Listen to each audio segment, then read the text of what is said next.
ओम गण गणपते नमः। ओम गण गणपते नमः। ओम गण गणपते नमः। प्रतिवर्ष माघ मास की कृष्ण पक्ष की चतुर्थी तिथि को तिल संकष्टी गणेश चतुर्थी व्रत मनाया जाता है।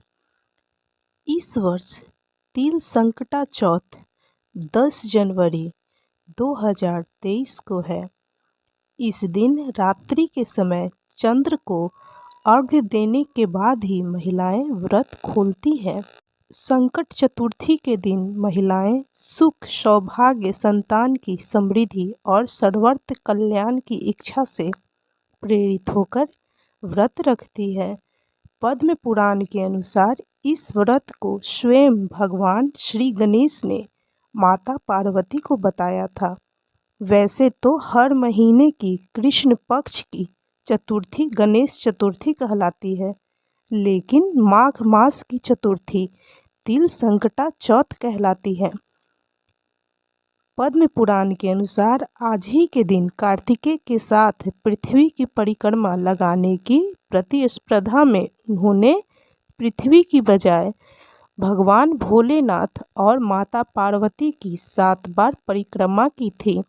तब शिव जी ने प्रसन्न होकर देवों में प्रमुख मानते हुए उनको प्रथम पूजा का अधिकार दिया था। भालचंद्र गणेश की पूजा संकट चौथ को की जाती है। प्रातःकाल नित्य क्रम से निवृत्त होकर षोडशोपचार विधि से गणेश भगवान की पूजा करें और निम्न श्लोक को पढ़कर गणेश भगवान की वंदना करें। तो मंत्र इस प्रकार है।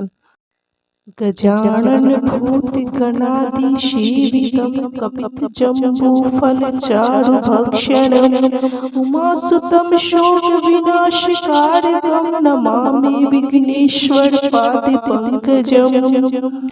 इसके बाद भालचंद्र गणेश की ध्यान करके पुष्प अर्पित करें। पूरे दिन मन ही मन श्री गणेश जी के नाम का जप करें। सूर्यास्त के बाद स्नान करके स्वच्छ कपड़े पहन लें।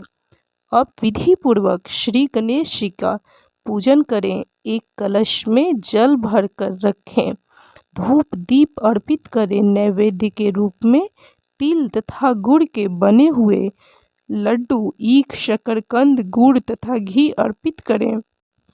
यह नैवेद्य रात्रि भर बांस के बने हुए डलिया या टोकरी से ढक यथावत रख दिया जाता है। पुत्रवती स्त्रियां पुत्र की सुख समृद्धि के लिए व्रत रखती है।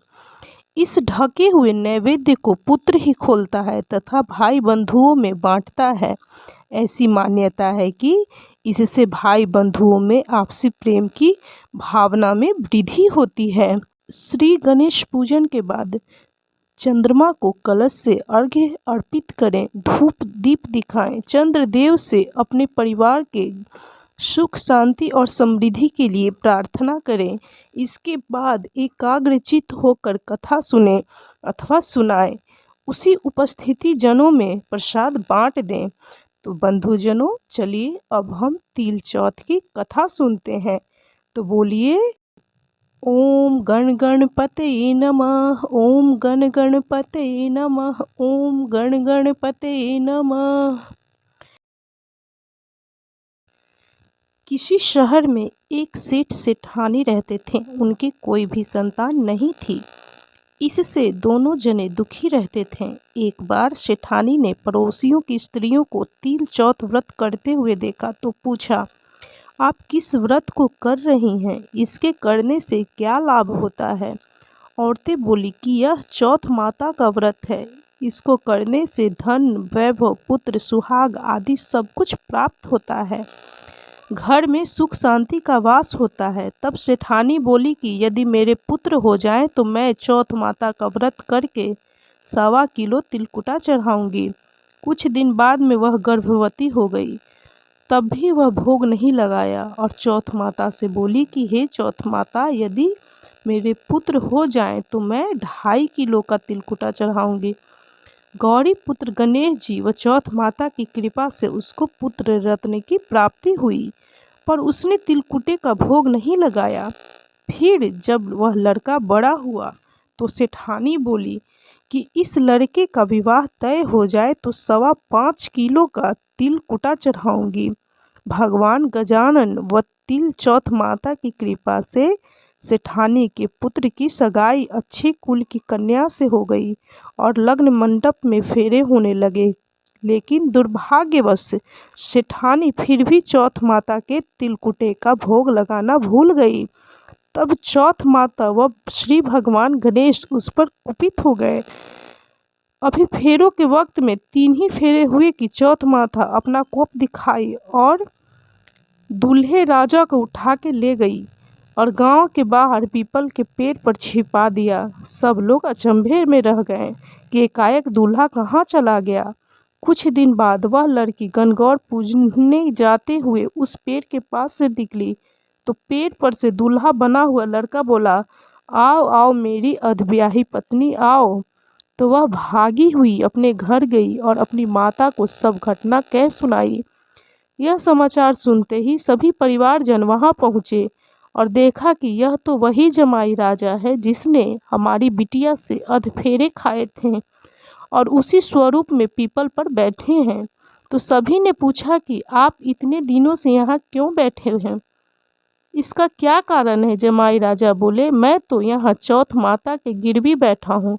मेरी माता श्री ने जाकर कहो कि वह मेरे जन्म से लेकर अभी तक के बोले हुए सारे तिलकुटे का भोग लगाकर और चौथ माता से प्रार्थना करके क्षमा याचना करें, जिससे माता की कृपा से मुझे छुटकारा मिले।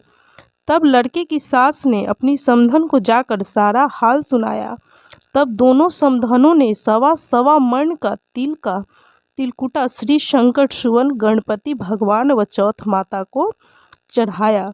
विधि विधान से पूजन करके तिलकुट चौथ की कहानी सुनी। तब चौथ माता ने प्रसन्न होकर हर्षित होती हुई बिजली की तरह दूल्हे राजा को वहां से उठाकर फिर वही फेरों के स्थान पर लाकर बैठा दिया। वहां वर वधू के 7 फेरे पूरे हुए और वर वधू सकुशल अपने घर के लिए विदा हुए। चौथ माता की कृपा से दोनों परिवारों में सभी तरह के अमन चैन व खुशहाली हुई। हे चौथ माता, जैसा उस लड़के के साथ हुआ वैसा किसी के साथ मत करना। जैसे सेठ सेठानी को दिया वैसे सब को देना। इस कथा को सुनने वाले, सुनाने वाले या जिसके द्वारा यह कथा कोई और सुने उसके घर को, पूरे परिवार को सुख शांति और समृद्धि देना। तो बोलो श्री गणेश भगवान की जय, श्री सिद्धि विनायक की जय, संकट हरता विघ्न हरता भगवान श्री गणेश की जय, चौथ माता की जय, चौथ माता की जय। ओम गण गणपते नमः, ओम गण गणपते नमः, ओम गण गणपते नमः। बंधुजनों, आपको यह कथा कैसी लगी कमेंट जरूर करें।